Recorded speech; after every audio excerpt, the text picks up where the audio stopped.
Percy's new whistle. It was winter. A thick blanket of snow lay over the island of Silver. All the engines were busy carrying passengers and goods from station to station.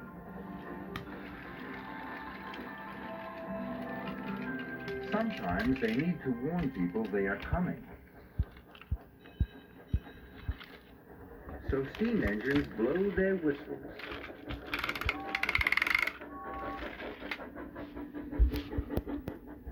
And diesel engines sound their electric horns. One day, Percy took some troublesome trucks to the smelter's yard. He whistled hello to Harry and Bert.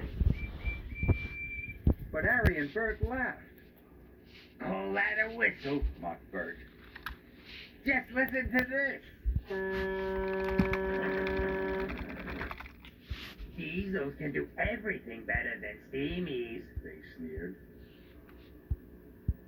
"My whistle's as good as your horns," puffed Percy crossly. "Just you wait and see."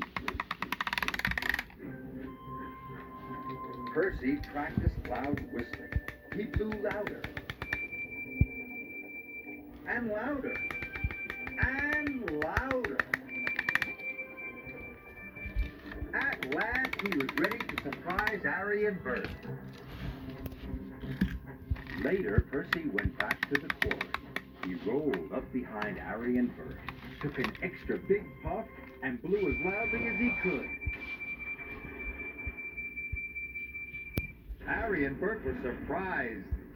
"I told you my whistle is as good as your silly old horns," laughed Percy.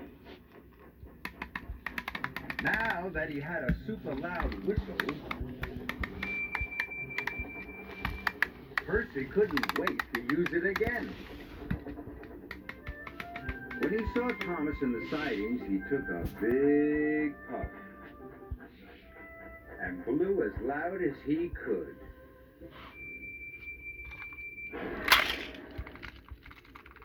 Thomas was cross. "That wasn't funny," he sniffed. Percy didn't notice. He was too busy having fun. Percy saw Bertie the bus. He took another big puff and blew. Bertie skidded all over the road. "Percy!" he cried crossly. "You nearly caused an accident!" But Percy had already chuffed away. That evening, Thomas told Percy to stop surprising his friends. "You made Bertie skid across the road, and my freight cars got damaged," said Thomas. Percy was sorry. "I won't do it again," he wailed. "I promise." But the next day, Percy was bringing the milk train from the dairy. "I wish I could have one more loud whistle," he said to himself. He couldn't see any people or engines, but there was something else Percy couldn't see. Trevor was taking food to the farm animals. With snow on the ground, they couldn't find any grass to eat. Percy took the biggest puff of all and blew. Trevor was so surprised his trailer bumped into a pile of logs. A log fell and rolled down the hill. Snow stuck to the log. It turned into a snowball. The snowball got bigger and bigger. Percy was enjoying himself. Until he saw the snowball. "Oh no!" cried Percy. "Oh no!"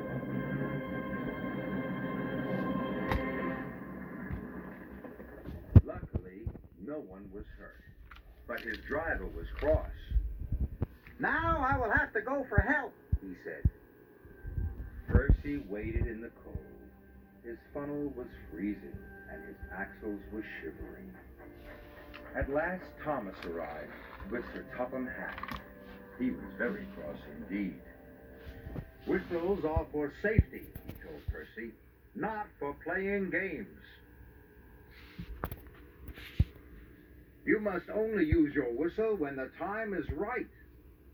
Yes, sir, shivered Percy.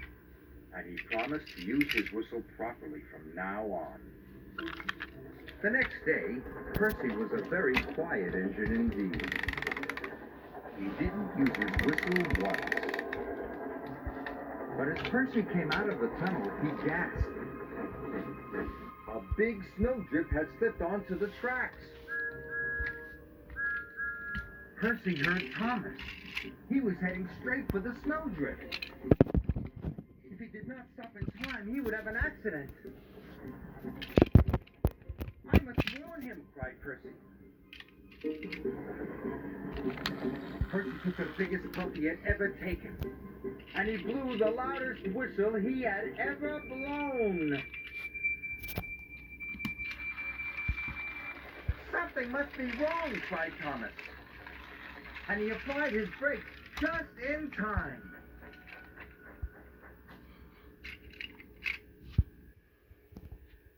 Cinders and ashes, he gasped.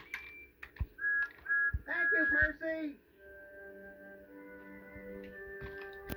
That evening, Sir Topham Hatt came to the sheds.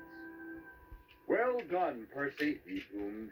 You blew your whistle at the right time and saved Thomas from an accident.